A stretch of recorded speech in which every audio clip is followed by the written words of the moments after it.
in Church. Good morning po sa Jong. Ayan. Sir Joy and Bishop. Good morning, dear brothers and sisters.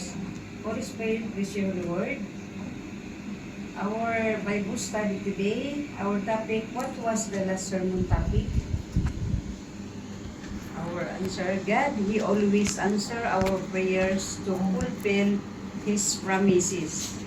We cannot hear, He cannot hear, and we cannot hear and receive if we are not faithful and obedient. So, kailangan talaga natin mag-obey, tsaka ano yung utos ng Lord, nagkalugod-lugod sa Kanya, yun talaga, kailangan natin mag-obey para unfaithful. Kailangan yung magpag-pray tayo, tiwala talaga tayo sa Lord, para i-answer ni God ang prayers natin. So, pangalawa, what is the main lesson you've learned from it? The lesson I learned, although God knows our needs before we ask, but we still ask to God. Even God knows what we need in our life, but we need to ask God. Kasi maganda talaga yung ano natin kay Lord isabi. Kahit alam niyang mga needs natin, so kailangan pa rin natin i-ask kay God kung ano yung whatever we needs in our life. So number 3, what did impact the lesson you've learned into your life?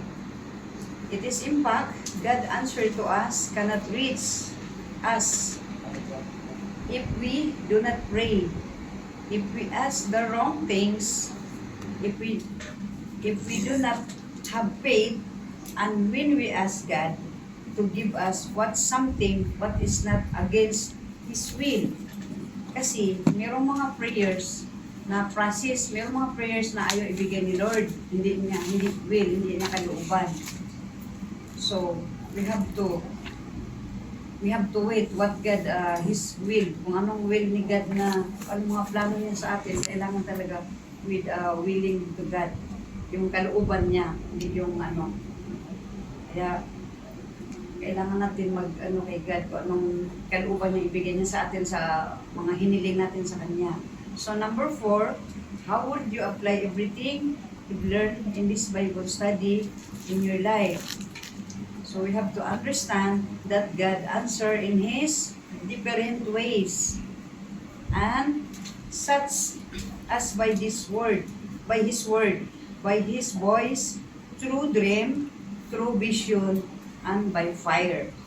So we only have to believe God and what God willing in our life. Kailangan talaga yung kalooban ni Lord na kung ano yung mga prayers natin, kahit alam ni Lord, yung mga prayers na hiningi natin, kung hindi niya kalooban. Di ba marami nang nag-pray na, Lord, matagal kong kang hinihingi. Pero, ayaw ibigay ni Lord kasi alam ni Lord na hindi yun nakakabuti sa iyo. So, maganda talaga yung kalooban niya. Ang kalooban niya ang masunod, hindi yung kalooban natin. So, kaya, kailangan natin faithful, obedience, and sa lahat ng mga natin, plano sa buhay, sa lahat ng mga natin, kahit alam ni God yung mga needs natin, kailangan natin isabi kay Lord para kung kalooban talaga niya, ibibigay niya sa atin. So, no one can stop what God willing our plan. So, to God be all the glory. Amen. Amen. Pasa mo